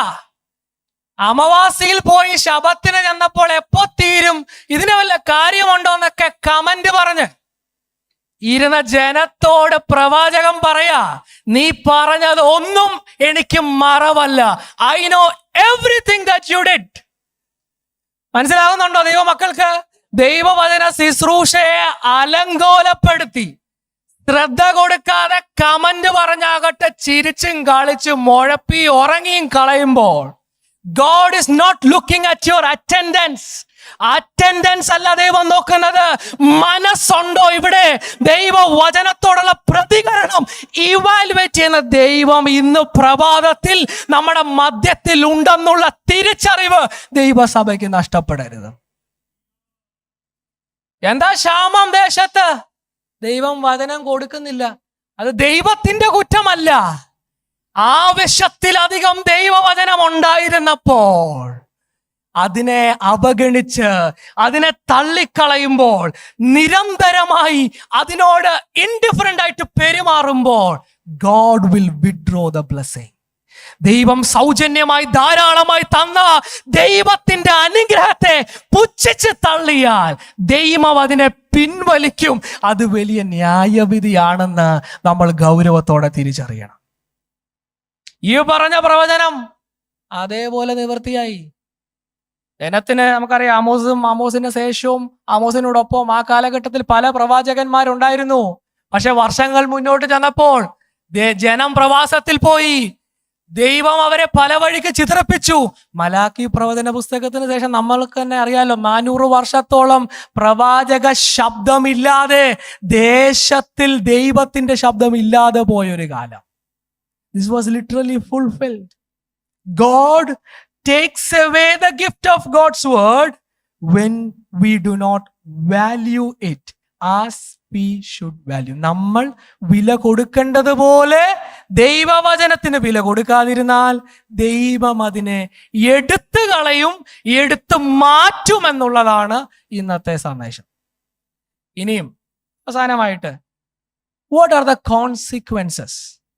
ഇങ്ങനെ സംഭവിച്ചാൽ ക്ഷാമം സംഭവിക്കുന്നിടത്ത് പറ്റുന്ന അപകടങ്ങൾ, അനന്തരഫലം, കോൺസിക്വൻസ്. പക്ഷെ ഞാനിത് കോൺസിക്വൻസ് ആയിട്ടാണ് ഇവിടെ പറഞ്ഞിരിക്കുന്നത്. ദേശത്ത് ക്ഷാമം വരുമ്പോൾ സംഭവിക്കുന്ന കാര്യങ്ങളായിട്ടാണ് ഇവിടെ പറഞ്ഞിരിക്കുന്നതെങ്കിലും ഞാനിത് പഠിച്ചു വന്നപ്പോൾ എനിക്ക് മനസ്സിലായ കാര്യം, അത് ഭാവിയിൽ നടക്കാൻ പോകുന്ന ഒരു കോൺസിക്വൻസ് ആയിട്ടല്ല കാണേണ്ടത്, ഇതൊരു സൈൻ ആയിട്ട് വേണം കാണാൻ. ഞാൻ പറഞ്ഞു വരുന്ന കാര്യം മനസ്സിലാവുന്നുണ്ടോ? ക്ഷാമം ഇനി എപ്പോഴോ സംഭവിക്കും, ക്ഷാമത്തിന് ശേഷം സംഭവിക്കാൻ പോകുന്നതായിട്ടല്ല കാണേണ്ടത്. ക്ഷാമത്തിന്റെ ചില ലക്ഷണങ്ങൾ ഇപ്പോൾ തന്നെ സഭകളിൽ ഉണ്ടെന്നുള്ള കാര്യം നമ്മൾ മനസ്സിലാക്കും. ഒരു 4 കാര്യമാണ്, 4 വാക്ക് ഞാൻ ഇവിടെ നിന്ന് കാണിച്ചിട്ട് എൻ്റെ വാക്കുകൾ ഞാൻ നിർത്താം. 12, 13, 14 വാക്യങ്ങൾ ഒന്ന് വായിക്കണം. 12, 13 and 14 8-ാം അധ്യായത്തിന്റെ. അന്ന് അവർ സമുദ്രം മുതൽ സമുദ്രം വരെയും വടക്ക് മുതൽ കിഴക്ക് വരെയും ഉഴന്നു ചെന്ന് യഹോവയുടെ വചനം അന്വേഷിച്ച് അലഞ്ഞു നടക്കും, കണ്ടുകിട്ടുകയില്ലാതാനും. അന്നാളിൽ സൗന്ദര്യമുള്ള കന്യകമാരും യൗവനക്കാരും ദാഹം കൊണ്ട് ബോധം കെട്ടു വീഴും. അടുത്ത വാക്ക്.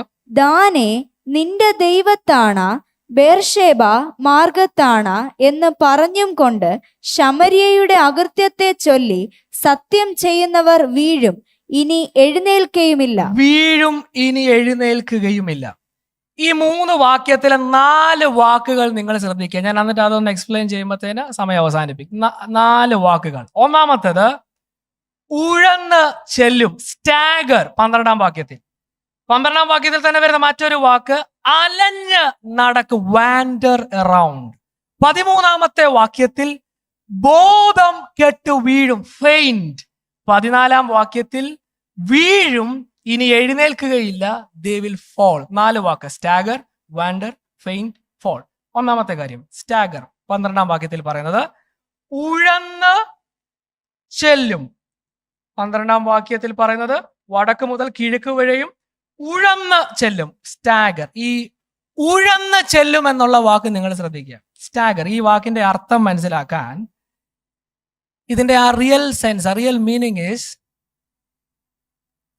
ഈ മദ്യം കുടിച്ച് അതിന്റെ ലഹരിയായി കഴിഞ്ഞ ഒരാള് നടക്കുന്നത് നിങ്ങൾ കണ്ടിട്ടുണ്ടോ? കുടിച്ച് ലക്ക് കെട്ട് കഴിയുമ്പോൾ ആടി ഒരു കാലം ഇവിടെ വെച്ചാൽ പിന്നെ ഇവിടെ വെക്കും, അങ്ങനെ ആടി നടക്കുന്ന ആ ഒരു നടത്തത്തെയാണ് ഇവിടെ പറയുന്ന സ്റ്റാഗർ. ഉഴന്ന് നടക്കും. ഇനിയും അതിനോട് ചേർന്ന് തന്നെ നിൽക്കുന്ന ഒരു കാര്യമാണ് ഈ ഉഴന്ന് നടക്കുക എന്ന് പറയുമ്പോൾ, ഈ ഡ്രങ്ക് ആയി കഴിഞ്ഞാൽ, ഈ മദ്യത്തിന്റെ ലഹരി തലയ്ക്ക് പിടിച്ചാൽ there is no discernment. എന്തോ ഇല്ല, വിവേചനമില്ല. ശരിയേതാ തെറ്റേതാ എന്ന് തിരിച്ചറിയാനുള്ള ഡിസേൺമെന്റ് നഷ്ടപ്പെടും. കാരണം നോട്ട് ഇൻ സെൻസ്, നോർമൽ സെൻസിലല്ല, ഇങ്ങനെ ആടി അതും ശരി ഇതും ശരി, അതും കറക്റ്റാണ് ഇതും കറക്റ്റാണെന്നുള്ള നിലയിൽ പോവുക. ശരിയായ ദൈവവചനം ഏതാ തെറ്റേതാന്ന് അറിയത്തില്ല. അങ്ങനെയുള്ളവരുടെ ഒരു ഇഷ്ടപ്പെട്ട വാക്കുണ്ട്. നമ്മളിപ്പോൾ ആരെയും ഒന്ന് കണ്ടം ചെയ്ത് പറഞ്ഞ ഉടനെ പറയും, bro do not judge anyone. ആരെയും എന്തോ ചെയ്യരുത്, വിധിക്കരുത്. അത് പറഞ്ഞ പിന്നെ അവർക്ക് എല്ലാം ഓക്കെയാണ്. സത്യത്തിൽ നിങ്ങളുടെ സഭകളിലേക്കും നമ്മുടെ ഇടയിലേക്ക് ഞാൻ അപ്ലൈ ചെയ്യാം. അതിനു മുമ്പ് സഭകളിലേക്കും നോക്കിക്കേ. ചർച്ചസ്. ഇതിപ്പോ ഈ ഡിസേൺമെന്റ് ഇല്ലെന്ന് പറയുന്നത് മനസ്സിലാക്കാൻ ഭയങ്കര എളുപ്പമാണ്. ഇപ്പം ഈ വർഷാവസാനം ആയതുകൊണ്ട് എല്ലായിടത്തും എന്തോ ഉണ്ട്, 21 ദിവസവും 7 ദിവസവും 3 ദിവസവും ഒക്കെ ആയിട്ട് ഇങ്ങനെ യോഗം നടക്കുന്നുണ്ട്. ഞങ്ങള് കർത്താവിന്റെ ദിവസം വരെയൊക്കെ സംസാരിച്ച കാര്യം തന്നെ. എങ്കിലും നിങ്ങളൊന്ന് ശ്രദ്ധിക്കണം. ഈ 1-ാം ദിവസം പ്രസംഗിച്ചതിന് നേരെ വിപരീതമായ കാര്യം 2-ാം ദിവസം വരുന്ന ആള് പ്രസംഗിക്കും. ഈ 3-ാം ദിവസം വരുന്ന ആള് 1ഉം 2ഉം ദിവസം പ്രസംഗിച്ചതിനേക്കാളും അതൊന്നുമല്ല ഇതാണെന്ന് പറഞ്ഞ് പ്രസംഗിക്കും. അവസാന ദിവസം പറഞ്ഞ ആള് വചനത്തിൽ എന്തുവാ അവിടെ എങ്ങുമില്ല. കാരണം ഇന്ന് അവസാനത്തെ ദിവസമാണെന്ന് പറഞ്ഞ വചനമേ ഒന്നുമില്ല. പിന്നെ ഇത് അവസാനത്തെ ദിവസമാണെന്ന് പറഞ്ഞ് കാണാം. കൺവെൻഷനും അങ്ങനെയൊക്കെ തന്നെയാണ്.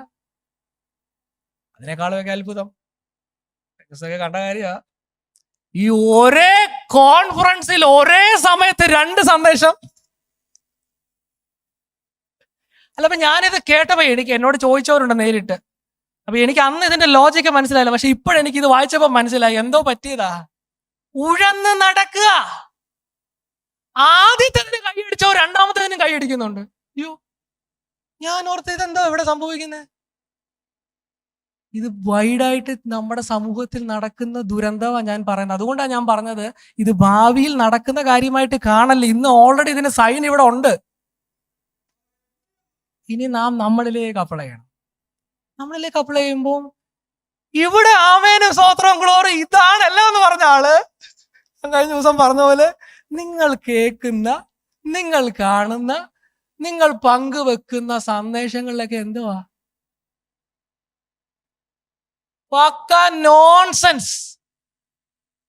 ഇത് ലൈവാണേലും കുഴപ്പമില്ല, നമ്മുടെ ഇടയിലുള്ളവർ പ്രചരിപ്പിക്കുന്നത് ഞാൻ കണ്ടിട്ടുണ്ട്.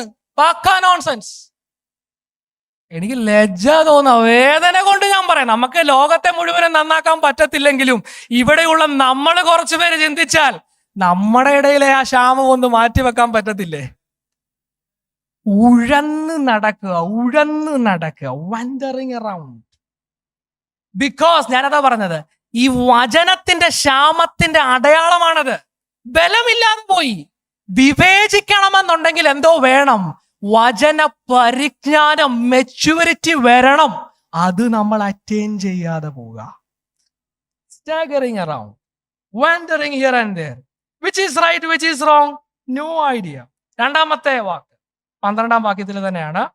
12-ാം വാക്യം ഒന്നുകൂടെ വായിക്കാമോ? അന്ന് അവർ സമുദ്രം മുതൽ സമുദ്രം വരെയും വടക്ക് മുതൽ കിഴക്ക് വരെയും ഉഴന്നു ചെന്ന് യഹോവയുടെ വചനം അന്വേഷിച്ച് അലഞ്ഞു നടക്കും. അലഞ്ഞു നടക്കും.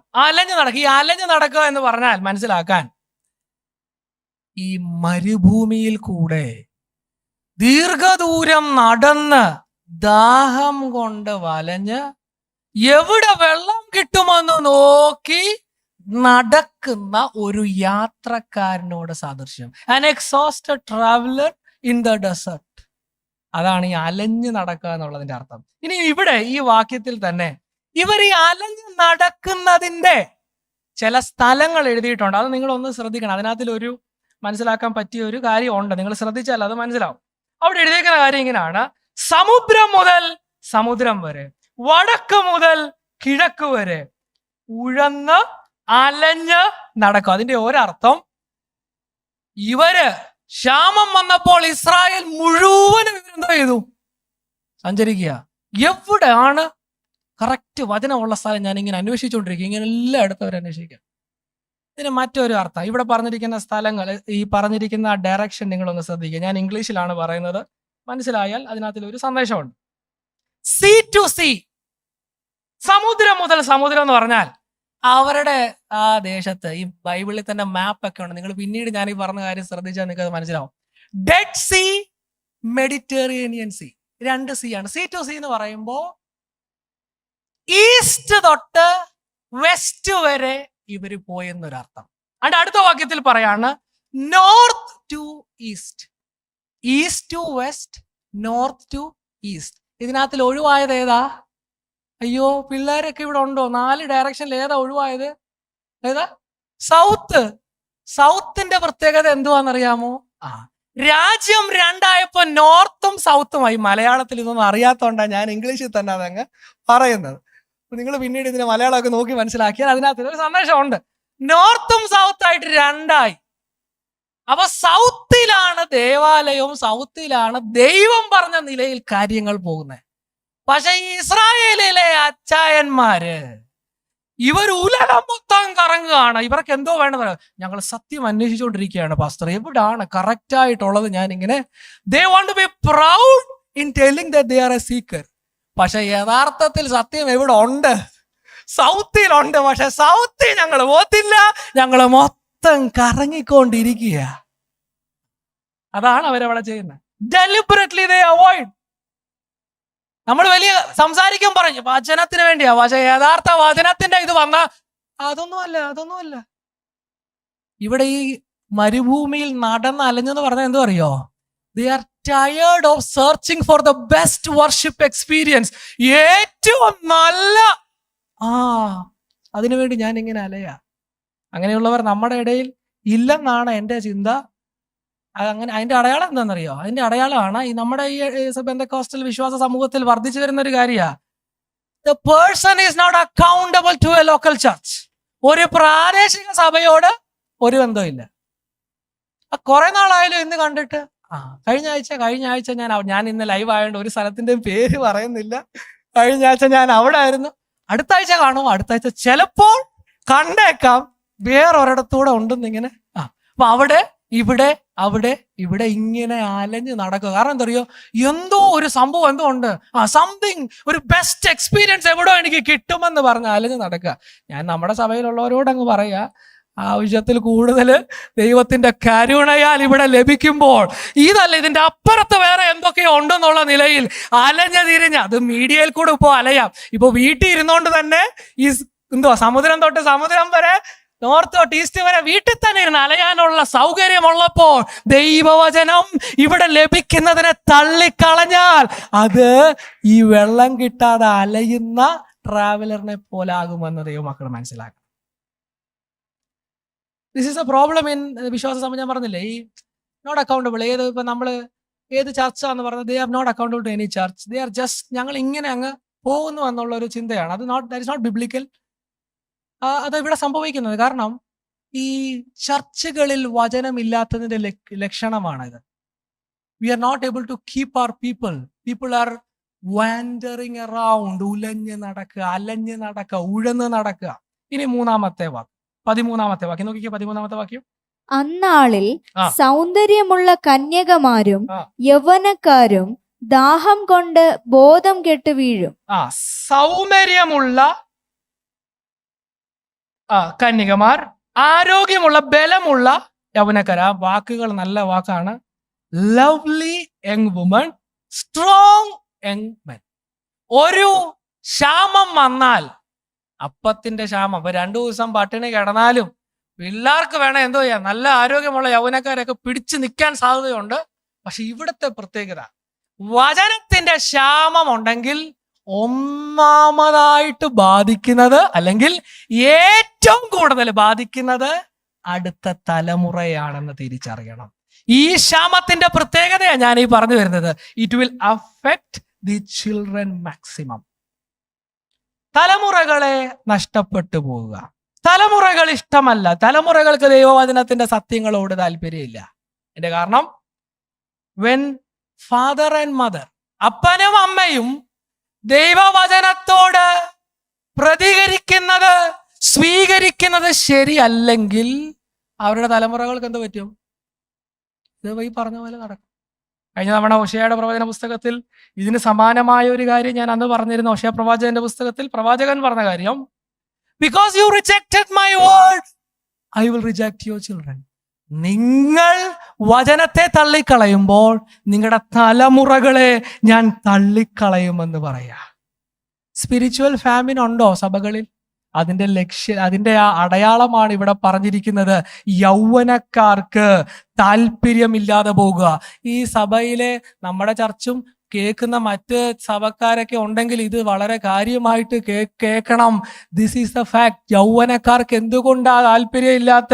അവരെ എന്റർടൈൻ ചെയ്യുന്ന പോലത്തെ കുറച്ചും കൂടെ കാര്യങ്ങൾ വർദ്ധിപ്പിച്ചാൽ നടക്കത്തില്ല. ദൈവത്തിന്റെ വചനം, സത്യസുവിശേഷം പറഞ്ഞ് അവരെ ദൈവത്തിന്റെ സന്നിധിയിലേക്ക് അടുപ്പിച്ചില്ലെങ്കിൽ ഈ ലോകത്തിന് ഇതിലും ശ്രേഷ്ഠമേറിയത് നൽകാനുണ്ട്. അവരെ നമ്മുടെ കൂടെ നിർത്താൻ സാധിക്കാതെ പോകും. ഞാനിത് പറയുമ്പോൾ എക്സ്പീരിയൻസ്, ഇവിടെ ദേവദാസന്മാർക്കൊക്കെ ഇത് അനുഭവം ഉണ്ടായി കാണും. I have ഇന്ററാക്റ്റഡ് with youths of other churches also. മറ്റ് സഭകളിലെയും യൗവനക്കാരുമായിട്ടൊക്കെ സംസാരിക്കുമ്പോൾ, കഴിഞ്ഞ ദിവസവും ഒരാൾ എന്നെ വിളിച്ച് പറഞ്ഞ കാര്യമാണ്, they are mocking the messages of their pastor. അവരുടെ സഭയിൽ പ്രസംഗിച്ച സന്ദേശത്തെ ഇതാണോ സന്ദേശമെന്ന് ചോദിക്കുന്ന നിലയിലേക്ക് യൗവനക്കാര് വളർന്നുവെന്ന് മനസ്സിലാക്കുക. ഈ പാട്ടും ഓളവും ബഹളവും കയ്യടിയും അന്യഭാഷയും കൊണ്ട് പിള്ളാരെ ഒന്നും ദൈവവചനത്തിൽ അല്ലെങ്കിൽ ദൈവസഭയുടെ ഭാഗമാക്കി നിർത്താൻ പറ്റുമെന്ന് ചിന്തിക്കരുത്. അത് കേൾക്കുമ്പോൾ തന്നെ നമ്മുടെ യൗവനക്കാർ ആവശ്യത്തിൽ കൂടെ ദൈവവചനം കേൾക്കുന്നവരാണ്. നിങ്ങൾ കർത്താവിനെ സ്തുതിക്കണം. പക്ഷെ അതോടൊപ്പം തന്നെ ഈ സന്ദേശം മനസ്സിലാക്കണം. ആവർത്തിച്ച് സുവിശേഷത്തിന്റെ സന്ദേശം കേട്ടിട്ട് പത്യവചനത്തോട് പ്രതികരിക്കാതിരുന്നാൽ you will reach a point where you won't have it. നിങ്ങൾക്കത് നഷ്ടപ്പെട്ടു പോകുന്ന, അത് ലഭ്യം അല്ലാത്തൊരു കാലം വരാനുള്ള സാധ്യതയുണ്ട്. 3-ാമതായിട്ട് ഞാൻ പറഞ്ഞത്, ബോധം കെട്ട് വീഴും. ബോധം കെട്ട് വീഴുമെന്ന് പറയുമ്പോൾ സഭയിൽ നിന്ന് പോകുന്നതാകാം, ലോകത്തിൽ ബോധം കെട്ട് വീഴുമെന്നാകാം, പാപത്തിൽ വീഴുമെന്നാകാം. ലോകം നൽകുന്ന എന്തിനും പുറകെ പോകുന്ന ഒരു യൗവന തലമുറ പെന്റക്കോസ്റ്റൽ ചർച്ചസിൽ നിന്ന് പോകുന്നത് വലിയ അപകടത്തിന്റെ സൂചനയായി നമ്മൾ കാണണം. 4-ാമത്തെ ആ വാക്യം നോക്കി, അതിന്റെ അവസാനത്തെ വാക്യം. ദാനേ, നിന്റെ ദൈവത്താണ, ബേർഷേബ മാർഗത്താണ എന്ന് പറഞ്ഞും കൊണ്ട് ശമര്യയുടെ അകൃത്യത്തെ ചൊല്ലി സത്യം ചെയ്യുന്നവർ വീഴും, ഇനി എഴുന്നേൽക്കുകയുമില്ല. ഞാൻ അധികം എക്സ്പ്ലെയിൻ ചെയ്യാതെ തന്നെ അതിന്റെ ആ ആശയം മാത്രം പറയാം. ദാന, ബർഷേബ, ശമരിയെ പറ്റി, ബേതേലിനെ പറ്റി, ബർഷേബയെ പറ്റിയൊക്കെ പറയുമ്പോൾ ആ രാജ്യത്തുള്ള ഇസ്രായേൽ മക്കൾ ആരാധനയ്ക്ക് വേണ്ടി, അവർ യാഗം കഴിക്കാൻ വേണ്ടി അവർ കടന്നു പോകുന്ന സ്ഥലങ്ങളെ പറ്റിയാണ് പറയുന്നത്. അവര് ദൈവത്തിന്റെ വചനം ലഭിക്കാതെ വരുമ്പോൾ ഈ ഉഴന്ന് ചുറ്റി നടന്നു പോകുന്നത് എങ്ങോട്ടാ? ഈ പറഞ്ഞിരിക്കുന്ന സ്ഥലങ്ങളിലേക്ക്. വചനമില്ലാത്ത ദൈവവചനത്തെ അല്ലെങ്കിൽ ഇവിടെ പറഞ്ഞ പ്രവാചക ശബ്ദത്തെ നിന്ദിച്ച, ദൈവത്തെയും ദൈവത്തിന്റെ പ്രവാചകനെ പുറത്താക്കിയ അവരുടെ അരികിലേക്കാണ് ഈ ജനം കടന്നു പോകുന്നത്. ഞാൻ ഇവിടെ നിന്ന് പറയുന്ന കാര്യം ഇത്രയേ ഉള്ളൂ. What will happen? ഈ വചനം ദൈവസഭകളിൽ കുറഞ്ഞതിന്റെ ഒരു ലക്ഷണം എന്തുവാന്നറിയാമോ?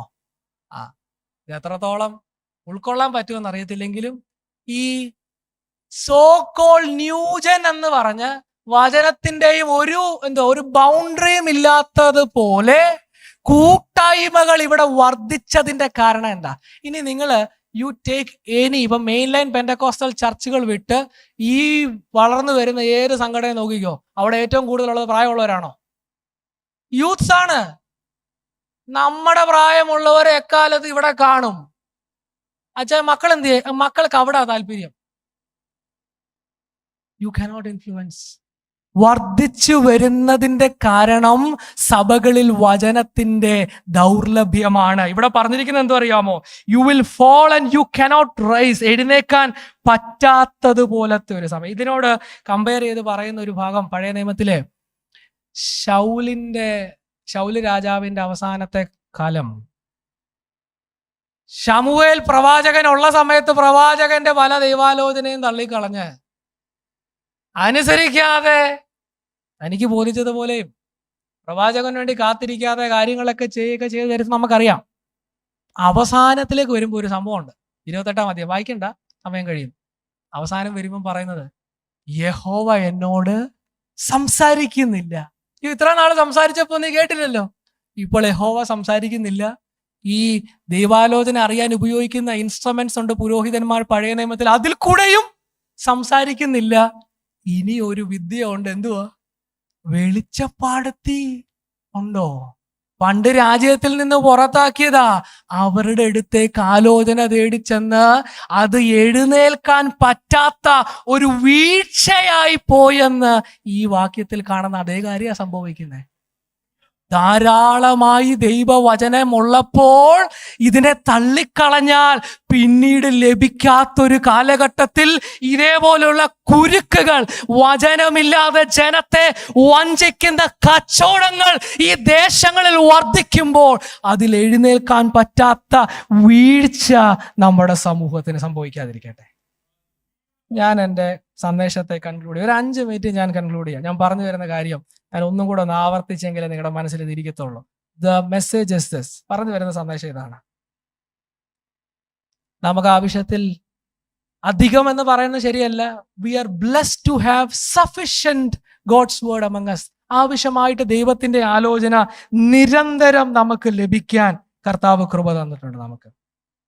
പക്ഷെങ്കിൽ ഇഫ് വി ഇഗ്നോർ ഇറ്റ്, നമ്മൾ അത് തള്ളിക്കളഞ്ഞാൽ, നമ്മൾ അതിനെ അവഗണിച്ചാൽ വലിയ ക്ഷാമം നമ്മുടെ മധ്യത്തിലും കടന്നു വരാം. ഇതിന് സൊല്യൂഷനായിട്ടൊന്നും ഇല്ലെങ്കിലും ഞാൻ ഈ പുസ്തകത്തിന്റെ വെളിച്ചത്തിൽ ഒരു സന്ദേശം പറഞ്ഞിട്ട് കൺക്ലൂഡ് ചെയ്യാം. ഈ പറഞ്ഞു വരുന്ന പോലെ വചനത്തിന് വിരുദ്ധമായ പഠിപ്പിക്കലും വലിയ കോലാഹലം നടക്കും. കഴിഞ്ഞ ദിവസം തിരുവല്ലയിലെ ഒരു മീറ്റിങ്ങിന്റെ വീഡിയോ എനിക്ക് ഒരാൾ അയച്ചു തന്നു. ഞാനത് ശ്രദ്ധിച്ചപ്പോൾ ഇഷ്ടംപോലെ ആൾക്കാർ കൂടുന്നുണ്ട്. പക്ഷെ അവിടെ നടക്കുന്നതെന്ന് പറഞ്ഞാൽ വചനമായിട്ടൊന്നും ഒരു ബന്ധമില്ലാത്ത കാര്യമാണ്. ഇതേപോലത്തെ ഇഷ്ടംപോലെ കൂട്ടായ്മകൾ വർദ്ധിച്ചു വരുമ്പോൾ വാട്ട് ക്യാൻ ബി ഡൺ? ഞാൻ ഈ വചനങ്ങളുടെ അടിസ്ഥാനത്തിൽ ഈ പുസ്തകത്തിന്റെ പശ്ചാത്തലത്തിൽ നിന്ന് മനസ്സിലാക്കിയ ഒരു കാര്യം, we need to have prophets like Amos. ആമോസിനെ പോലെയുള്ള പ്രവാചകന്മാർ. മീനിങ്, ആമോസിനെ പറ്റി ഞാൻ പ്രാരംഭത്തിൽ പറഞ്ഞായിരുന്നു. ആമോസിനെ ഒപ്പോസ് ചെയ്തപ്പോൾ ആമോസ് പറഞ്ഞത്, ഞാൻ പ്രവാചകനല്ല, ഞാൻ പ്രവാചക ശിഷ്യനല്ല, ഞാൻ കാട്ടത്തിപ്പഴം പറക്കിക്കൊണ്ടിരുന്ന സമയത്ത് എന്നെ ദൈവം പിടിച്ചതാ. അതിന്റെ അർത്ഥം, ഹി വാസ് ആൻ ഓർഡിനറി, സാധാരണ, നമ്മുടെ ഭാഷയിൽ പറഞ്ഞൊരു വിശ്വാസി, സാധാരണ വിശ്വാസി, അസാധാരണമായ കറേജോടെ ദൈവവചനത്തിന് വേണ്ടി നിൽക്കുക. ഈ ഇപ്പൊ ഇവിടെ പറഞ്ഞ 2-3 പാസ്റ്റർമാരോ ഒന്നും പറഞ്ഞാൽ, അല്ലെങ്കിൽ അതുകൊണ്ട് തിരുത്താൻ പറ്റാത്ത പോലെ ഇത് വർദ്ധിക്കുമ്പോൾ, ഇറ്റ്സ് എ ബിഗ് സിസ്റ്റം. ഇവിടെ ഇരിക്കുന്ന സാധാരണയിൽ സാധാരണക്കാരായവർ ദൈവവചനത്തിന്റെ സത്യത്തിന് വേണ്ടി എഴുന്നേൽക്കണം. നിങ്ങൾ പഠിക്കുന്ന കോളേജിൽ വിശ്വാസിയൊക്കെ ആയിരിക്കും, പക്ഷെ വചനവിരുദ്ധമാണെങ്കിൽ ഖണ്ഡിക്കാനുള്ള ക്വാളിറ്റി നമുക്ക് ഉണ്ടാവണം. That applies to everyone, every believer. നിങ്ങൾ വർക്ക് ചെയ്യുന്ന സ്ഥലത്ത് you should have the courage to stand up for the word that has been proclaimed. അല്ല, നമ്മൾ ഒരാൾ എന്തോ പറഞ്ഞു, അങ്ങനെയൊക്കെ നിങ്ങളുടെ വാസ്തു അങ്ങനെ പറഞ്ഞെന്ന് പറഞ്ഞ, അപ്പൊ നമ്മൾ അതുകൂടെ അങ്ങനല്ല. We stand. നമ്മൾ കർത്താവിന് വേണ്ടി ഈ കാലഘട്ടത്തിൽ ഒരു സൈന്യമായി ഇവിടെയുള്ള ഓരോരുത്തരും ദൈവവചനത്തിന്റെ പരിജ്ഞാനം പ്രാപിച്ച് നിന്നെങ്കിലേ we can make a difference. ഞാൻ എൻ്റെ വാക്കുകൾ അവസാനിപ്പിക്കുമ്പോൾ, നാം നമ്മുടെ വ്യക്തിപരമായ ജീവിതത്തിലേക്ക് ഇതിന്റെ ആപ്ലിക്കേഷൻ കൊണ്ടുവരണം. ഡിസിപ്ലിൻഡ് ആയിട്ടുള്ള വചനവായന, വചന പഠനം, വചനധ്യാനം നമുക്കുണ്ടോ? കേവലം ധ്യാനവും പഠനം മാത്രമല്ല, ആ കേൾക്കുന്നത്, പഠിക്കുന്നത് പ്രായോഗികമാക്കാനുള്ള ഒരു അറ്റംപ്റ്റ് നമുക്കുണ്ടോ? ദൈവത്തിന്റെ ആത്മാവിന്റെ സഹായത്തോടെ വചനം പ്രാക്ടീസ് ചെയ്യുന്നവരാണോ നമ്മൾ ഇന്ന് കർത്താവിനോട് പറയണം, ലോർഡ്, എൻ്റെ ഉള്ളിൽ ദൈവവചനത്തോടുള്ളൊരു ആവേശം പകരണമേ എന്ന് പ്രാർത്ഥിക്കാമോ? എല്ലാവരും പ്രാർത്ഥിക്കണം, കർത്താവേ, സത്യമെന്താ വ്യാജമേതാ എന്ന് തിരിച്ചറിയാൻ പറ്റാത്തതുപോലെ പ്രചരിക്കുന്ന ഈ കാലഘട്ടത്തിൽ വിവേചിക്കാനുള്ള വചന പരിജ്ഞാനം എനിക്ക് നൽകണമെന്നൊന്ന് പ്രാർത്ഥിക്കാമോ? ഈ കാറ്റടിച്ചിങ്ങനെ അലഞ്ഞു നടക്കുന്നത് പോലെ, അല്ലെങ്കിൽ വെള്ളം അടിച്ചിങ്ങനെ കറങ്ങി നടക്കുന്നത് പോലെയല്ല.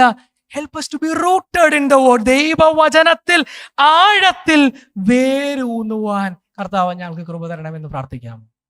കർത്താവ്, ഞങ്ങളുടെ തലമുറകൾ ഞങ്ങളോടൊപ്പം, ഞങ്ങൾ വിശ്വസിച്ച ദൈവവചനത്തിന്റെ സത്യങ്ങൾക്ക് വേണ്ടി ഞങ്ങളോടൊപ്പം നിൽക്കാൻ, അവരെ ദൈവവചനത്തിന്റെ സത്യത്തിൽ നടത്താനുള്ള ദൈവകൃപയ്ക്ക് വേണ്ടി പ്രാർത്ഥിക്കാം. We need to apply it to the churches and also to our church.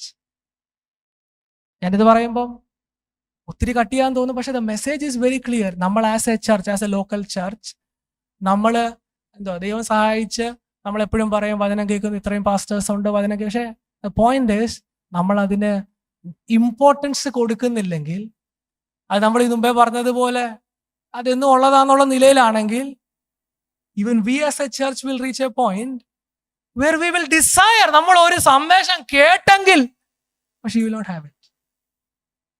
പലയിടത്തൊക്കെ സന്ദേശം ചെന്ന് പറഞ്ഞു പറയാം, കുറെ നാളുകൾ കൊണ്ടാ ഇങ്ങനെ ഒരു സന്ദേശം ഈ സഭ കേട്ടേന്ന് പറഞ്ഞിട്ടില്ലയോ? എത്രയോ പേര് പറഞ്ഞിട്ട്. എനിക്ക് റീസെന്റ് ഒരു വലിയ, ഞാൻ പേര് പറഞ്ഞാൽ ഇറ്റ് ഈസ് അവർ ഇൻസൾട്ട് പോലെ. That can happen even to us. നമ്മളുടെ മനോഭാവം, നമ്മുടെ കൂട്ടായ്മകളിലുള്ള ഉഴപ്പുകൾ, കൂട്ടായ്മകളിലുള്ള അശ്രദ്ധ, അലങ്കോലമായിട്ടിരിക്കുന്ന മനസ്സ് പല നിലയിലേക്ക് വിട്ടുകൊടുത്ത് ദൈവവചന ശുശ്രൂഷയെ ഗൗരവത്തോടെ കാണാതിരിക്കുമ്പോൾ ഈ കാര്യം നമ്മൾ വളരെ ഗൗരവത്തോടെ കാണണം. സത്യത്തിൽ നമ്മുടെ മിഷൻ അപ്പൊ എന്തുവാ?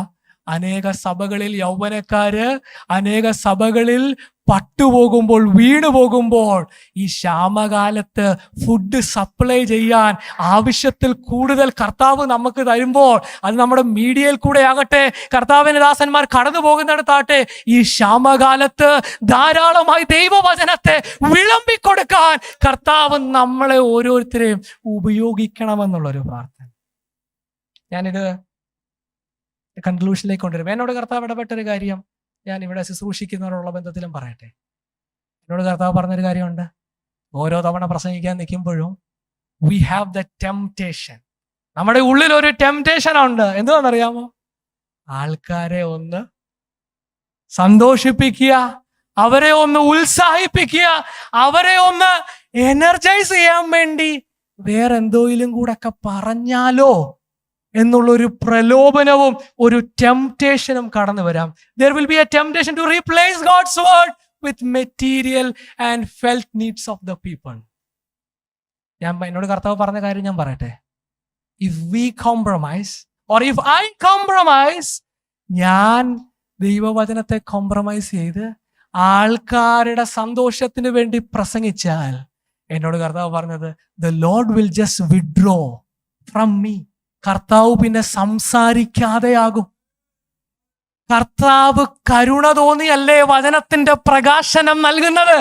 പക്ഷെ ഞാൻ അതിനെ വളച്ചൊടിച്ച് പല വഴിക്ക് കൊണ്ടുപോകുമ്പോൾ the Lord will withdraw from us. And അതിൽ കൂടുതലുള്ള ദുരന്തം എന്താ? ഈ വചനം സംസാരിക്കുന്ന പല ദേവദാസന്മാര് പിന്നീട് ഇത് കേൾക്കുമായിരിക്കും. Let us stand for the Lord. നമ്മൾ പ്രാർത്ഥിക്കേണ്ടത്, കർത്താവേ, till the end വചനത്തിന് വേണ്ടി നിൽക്കാൻ. പ്രലോഭനത്തിന്റെ കൊടുങ്കാറ്റാഞ്ഞടിക്കുമ്പോൾ കർത്താവിന് വേണ്ടി നിൽക്കാൻ കർത്താവ് കൃപ പകരാൻ വേണ്ടി ഇവിടുത്തെ കർത്താവിന്റെ ദാസന്മാർക്ക് വേണ്ടി ദൈവമക്കൾ പ്രാർത്ഥിക്കണം. ഞാൻ എൻ്റെ വാക്കുകൾ അവസാനിപ്പിക്കുകയാണ്. പുതിയ നിയമത്തിൽ